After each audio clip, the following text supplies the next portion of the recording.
Top 5 championship game keys for tonight. Thanks to champions, Solana Barber, Armstrong, and I. We have the same barber, Cameron. We have something we can have in common now. So something I can talk to Cameron about. It's always good to have a topic for the chair. Well, I've known Cameron a while, so. But, you know, hey. So does Armstrong behave himself, or does he, like, cry? You know, like, you ever seen a kid, like, going to get a haircut and they're just bawling the whole time? Yeah. Like they're ripping it up from the roots. That's why I tip well. Because they have to deal with that. You get scared. I get scared, yeah. I mean, these are scissors, you know? Yeah. Come out your head. Yeah, exactly. All right. Armstrong, please stay on for this because I'm curious your opinion. Number 5, top championship game keys, emotional momentum. What happens to it for the UNC team? Because Armstrong, and you were there the other night, that was emotional, and I know the team can maybe compartmentalize better than the fans can, but still, I mean, it's in the air. I mean, they got a whiff of it. Yeah, for sure. I totally agree. I mean, that was the highest of all highs, and how can you kind of build up the energy to come back from that? On the other hand, though, there may be some sort of feeling within on the team of, like, we just slayed Goliath, and so they're just so loose and, you know, feel nothing on their back anymore and just come out hot, you know? Mm-hmm. So it could go both ways. Yeah, I think the energy levels will be something very interesting to see early on because, I mean, I just feel like there was such an energy dump on Saturday night that, I mean, yeah, if this was, you know, turning around and playing, you know, Boston College in a regular game, you might, you know, stumble a little bit. But being a national title game and knowing that they're the dogs coming into this against Kansas, I think that does allow them to, you know, get their mind corrected a little bit quicker. But if we saw a little bit of a hangover tonight, that wouldn't be surprising to me by any means. I don't think it would be for most people who watched what we watched on Saturday night. Hopefully that's not the case, though. Yeah. Number 4, Kansas's depth. Mitch Lightfoot, Remy Martin. They can go 8 deep or so and throw different combinations of lineups at North Carolina, which I think it's not necessarily about the depth and the rest and the energy because North Carolina has gotten to this point doing what they're doing. But I do think it is the different ways that Kansas can mix and match things that North Carolina won't try to counter at all. They're 5 or they're 5. That's what they do. You know, they don't play a lot of bench minutes, hardly any at all, and only when forced to. So Kansas's ability to not only rest guys, but mix and match those lineups based on what's working, to me, will be a struggle for North Carolina and what might separate Kansas tonight before we kind of get into some of these other things. Yeah, I mean, I don't view this as much of an issue as we did when we were talking about like Villanova and stuff. Yeah. You know, and their depth problems that were very evident against Kansas. I just think in general, depth or not, it's like our guest earlier said. I mean, KU's got 7 guys, North Carolina's got 6. You know, I think it's pretty much that. I just think in general, Kansas has way more firepower. Mm-hmm. You know, like so. You know, depth or not, I just think, you know, with what they do have, that just kind of puts them even further over the top. But just, yeah, you know, face to face, all things equal, Kansas has a lot more firepower. Yeah. Number 3, foul trouble.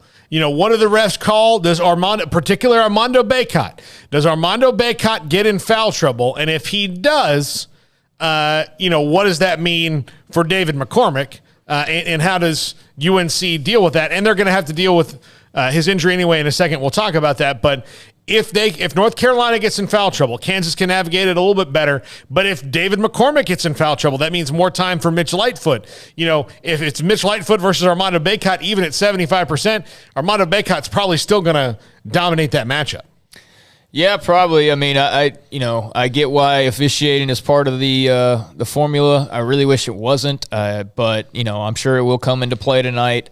And I just hope the Zebras get out of the way and realize we're not tuning in to watch them. So I don't need to see your quick foul call so you can set the example early on and tell us how the game's going to be dictated. Just let these teams play. They called both games the other night were pretty good. Yeah, so just keep that up and let both teams play, and hopefully we don't have to talk too much about that. I mean, it was a talking point the other night, obviously, guys getting into foul trouble. But, yeah, I mean, it's something you got to be wary of, and I just really hope we don't run into a situation where we're 10 minutes into the game, we're already talking about, you know, a key player having 3 fouls and changing the total direct. I understand that's part of the game, but sometimes it doesn't need to be as much of a part of the game as the referees make it a part of the game. So hopefully, again, they just let these teams play tonight. Well, Duke, who is the player, Armstrong from Duke, that had 4 fouls in the first half?